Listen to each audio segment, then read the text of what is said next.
said. What do you think of this as a legal strategy? The what is a legal strategy? Running his mouth during a deposition? There is no strategy. Right. Okay, everybody talks about him having a strategy. Right. It's like that quote I remember once in Politico a few years ago where they said, you know, he's not, it was a blind quote from administration officials, says, he's not playing 17-dimensional chess. He's just eating the pieces. And that's what he's doing in the courtroom, in the Carroll case. That's what he's doing there. There is no strategy. He's a psychopath. He's a sociopath. And if you look at the diagnostic criteria for a sociopath, they're purely impulsive. He acts instinctively. He has no real intellect. His intellect is reptilian in a sense. He's got a limited number of riffs. There's bullying, there's lying, and there's and that's basically what it comes down to. Except that we have seen him in other trials plead the fifth, so he does have the discipline to do that when he thinks it behooves him. Right, but that wasn't you know how much work that probably took to do that. I mean, remember, there's this great passage in, I think, Bob Woodward's first book on the Trump administration, on Donald Trump, where it was Jim Dowd, I think it was trying to figure out whether they could put him into a room with Special Counsel Mueller to have him interviewed, and not even under oath. And he just melted down when they cross-examined him, and they had to convince him not to appear before Mueller because he would have just destroyed himself. So, but it was a big fight, and so that what they did the first time around, managing to persuade him not to testify and to plead the fifth 440 times, was an amazing thing. But you know, he does understand that. The other thing is too, he doesn't like to be questioned under oath because he doesn't control. He doesn't necessarily control it, particularly in a courtroom. So that's why, you know, for all the nonsense and the performative behavior that he's doing right now in this trial in New York, and saying, oh, she's lying, and all the sort of comments that by the jury, it's like, okay, dude, you could have testified under oath the first time around, and you didn't even show up. Okay, and. Well, anyway, that's it. Well, then, George, so two things. It struck me in this deposition video that, and I believe Donald Trump when he speaks, and I think he does believe that his brand is his brand value is his greatest asset, as he said, because it's all been a big grift, right? Yeah. And the civil fraud trial goes directly to the heart of his brand value. Right. It could bankrupt him, and he wouldn't be able to do business.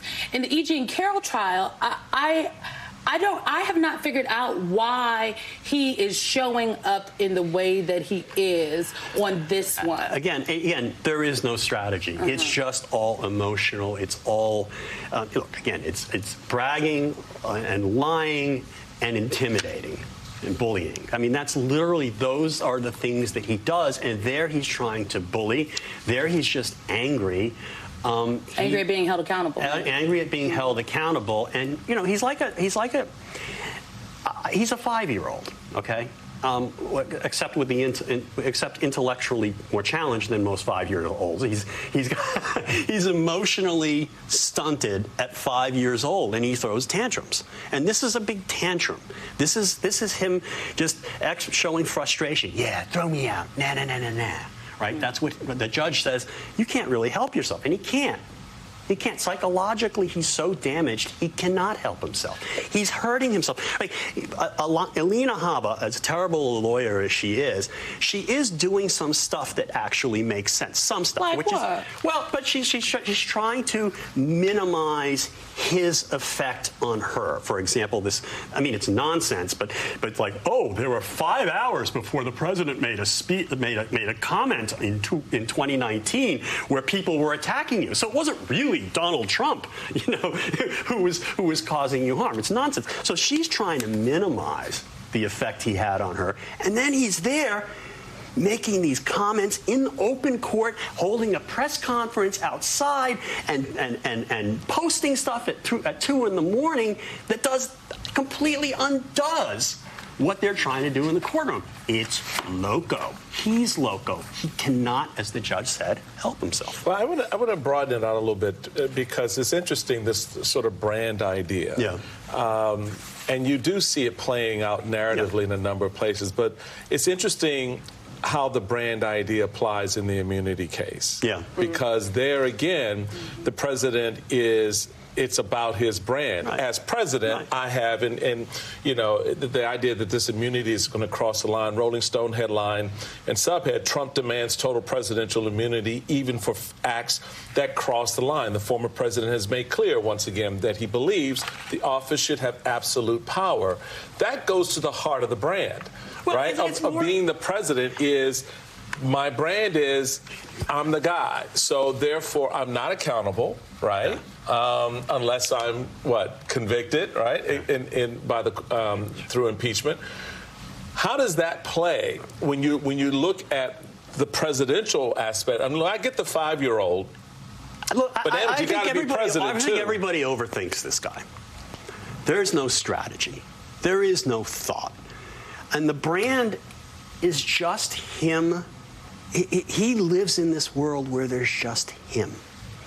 Okay? But it's not just him, George. It's a hell of a lot of people out there who've gotten sucked up into this thing and that are perpetuating I agree with that brand. I'm talking about in his mind. Okay. None of us matter. Those people don't matter. They're not real people. He doesn't care what happens to them. Mm-hmm. If they show him adulation and they do what his bidding, that's good. If they don't do his bidding, he will destroy them. He will discard them. None of us, in his mind, okay, he's somebody, as a man with no empathy, a man with no conscience. It's just him. And it's not that I am promoting a brand. This is me. In his mind, in his deeply damaged mind, he has created this world where I don't have to follow the rules. I shouldn't have to follow the rules. If someone tries to make me follow the rules, they're evil and bad and nasty and need to be destroyed. Right. And it's a witch hunt, and I'm a victim. But what makes him more dangerous is that he is trying to codify it, right? He's making this argument about presidential immunity where there is no line that could be crossed, and where he very much conflates things that are within the context of presidential responsibility and things that are very much not, like overturning a fair and free election. I mean, I just want to note for folks, he posted on his social media site that presidents must have full immunity to avoid indictments being filed against them by the opposing party. The protections of immunity, he added, should extend even to events that cross the line. He's making the argument that his lawyer made in the appeals court. Like, essentially, you could assassinate one of your rivals as president of the United States of America. It's not new. It's again, to understand Trump's authoritarianism, his racism, his misogyny, and everything else about him, you have to understand his basic psychology, which is he's a narcissistic sociopath. It's not a philosophy. It's not a legal argument to him. Yes, he's parroting what his lawyer said, but this is something that he believes because it's about him. He once said, remember, Article 2 allows me to do whatever I want, referring to Article 2 of the Constitution. Of course, you know, when Barack Obama was president and did something he didn't like, he tweeted out once, it should be prosecuted, right? It's not about any legal principle. It's not about a brand. It's all about me, I, and there's me, and none of the rest of you matter. I know you're not leaving, but my last question on this point is then, what does this mean? I mean, y'all been Republicans for a long time. Yes, y'all. George Conway is a Republican. I'm not. Well, a former Republican. March 2018, I'm going to sue you for libel. Oh, well, bring it, George. Bring it. Well, he used to be a Republican. I'm just wondering, what does this mean for all of these people that are now saying, got to get back on the Trump train? Like, if what you... It's crazy because this man Look, it's all a combination of grift, cowardice, and it's an ambition in the case of like Tim Scott. Okay, that's what this is all about for the people. You know, I'm leaving apart the masses, but these people. Those are the three things. And what's amazing to me, though, all of it's amazing. I mean, the corruption, the grift. You know, I don't know what you can do about that. The cowardice is just an amazing thing to me because he's not scary at all. He's a moron.